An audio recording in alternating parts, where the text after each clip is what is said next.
Heyo everyone, Xeon over here from Nintendo Life, and today we're here to share with you our review of Deltarune on the Nintendo Switch 2. Now, this review was originally written by Mitch Vogel for NintendoLife.com, but was reworked into this video by me.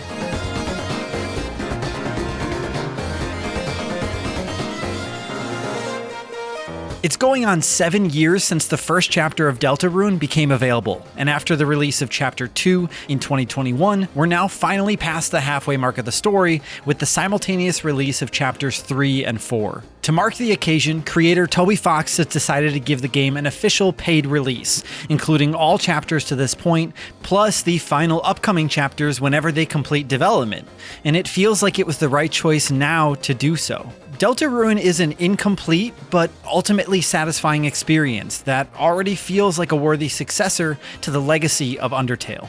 The story follows Chris, a quiet teenager living in a small town populated mostly with monsters, and their adventures in a mysterious dark world they discover with their friend Susie.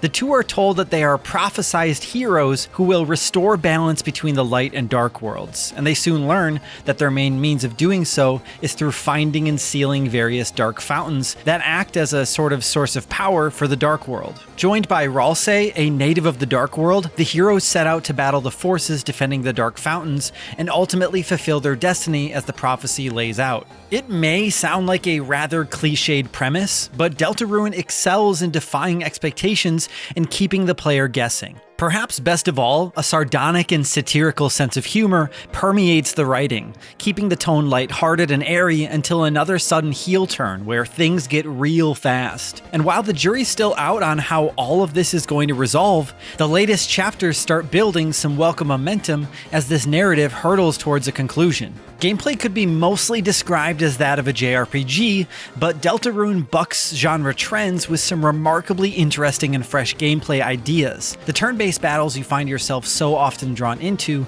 not only include rhythm-based elements like you'd find in something like Super Mario RPG or Mother 3, but also include creative bullet hell segments when your party is on the defensive. Here, you must maneuver a heart around a small box as enemy attacks come at it from all sides. Then there's the matter of how pacifism is still pitched as a legitimate response to enemy encounters. You can choose to spare your foes instead of killing them, and this can even have later implications for the story. It may be borrowing a lot of its combat elements from Undertale, but Deltarune generally does a great job of giving you plenty of combat agency while keeping you on your toes in those bullet hell sections. This certainly isn't the kind of RPG that you mostly do on autopilot, dealing with the same enemies in the same boring ways, and the dynamism in battles is what helps the experience stay interesting and innovative. To keep things fresh, Chapter 3 also introduces some mini-games that totally change up the gameplay.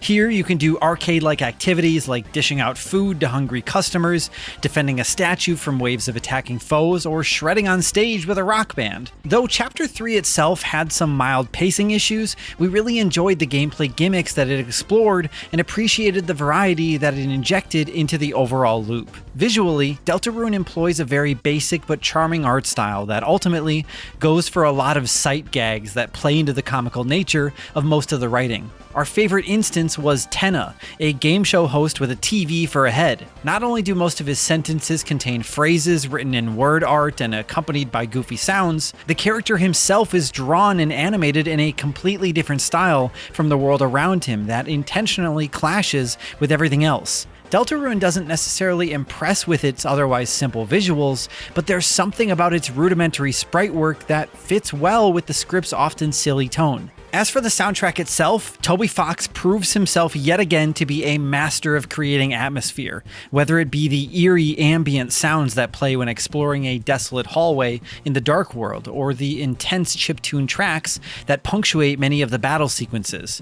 This is an effective soundtrack that manages to be both deep and varied. Though now it feels like Deltarune has finally begun to establish a more distinct identity for itself from its predecessor with the addition of Chapters 3 and 4, the biggest issue with it at the time of writing is simply that it isn't finished. It feels like the available content certainly justifies the sticker price now being charged. Yet there's a lingering feeling of dissatisfaction upon reaching the end of Chapter 4 and recognizing that it'll be who knows how long before the concluding chapter is finally completed.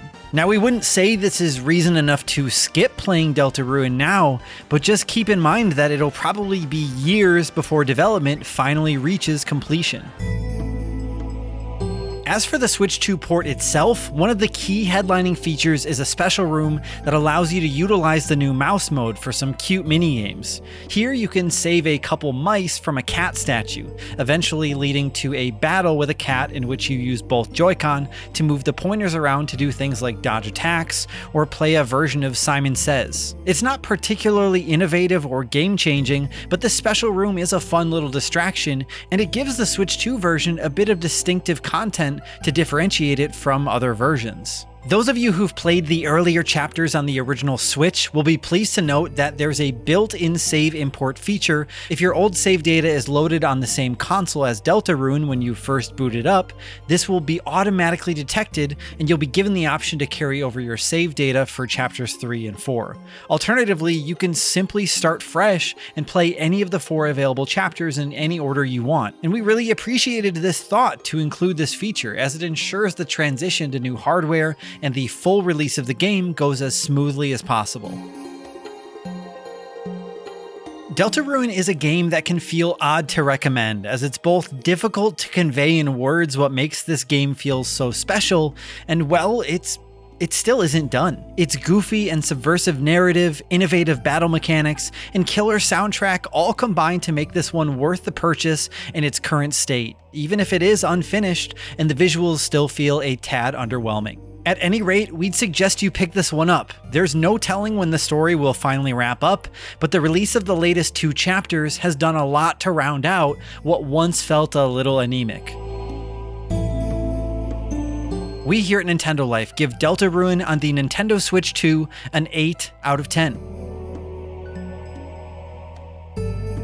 If you're curious, you still can download the first 2 chapters of Deltarune on the Switch 1 and the Switch 2 completely for free. And then if you decide to buy the full thing, you can transfer your save data over. So let us know in the comments down below if you have any experience with Undertale, Deltarune, what your plans are for the series. And of course, if you enjoyed this video and you want to see more videos like this, then why don't you subvert the expectations of that subscribe button by pacifying it, and then ring that notification bell to be notified whenever we put up new videos like this. Thank you all so much for watching, and thank you to Mitch for playing through the entirety of Deltarune so far for this review. I'm Zion from Nintendo Life, stay safe out there, and we will see you all next time.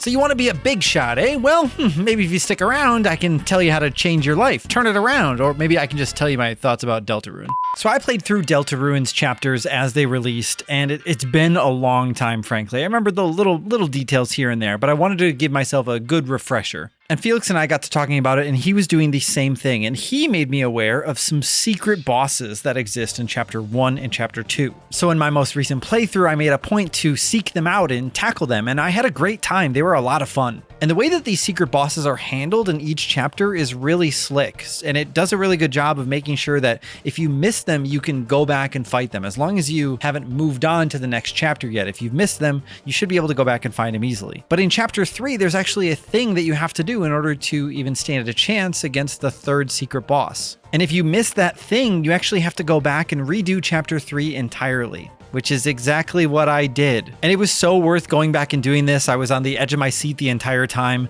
I was never able to finish that 3rd secret boss, but I had a lot of fun at least trying. Now, I completely understand why you have to replay the chapter if you missed these things to meet this criteria, and it makes complete sense, but I wish I was made aware of this before I made it all the way to the end of Chapter 3. But I guess that's what makes it a secret boss after all, yeah? Wholeheartedly, though, it is this kind of optional content. The way that you're able to play the game differently, you're able to come at it constantly attacking everything or take this pacifist route. It's that mystery of not knowing where the story is going to go with the game and then having to wait years with a bunch of other people to kind of speculate and predict, wonder what's going to happen next. In a sense, it's kind of like watching a movie series like Star Wars as it's coming out. I feel like it's that suspense and excitement that Toby Fox is trying to replicate here, and he's doing a great job with it. Deltarune is all I can think about right now, so please play this game and let's talk about it.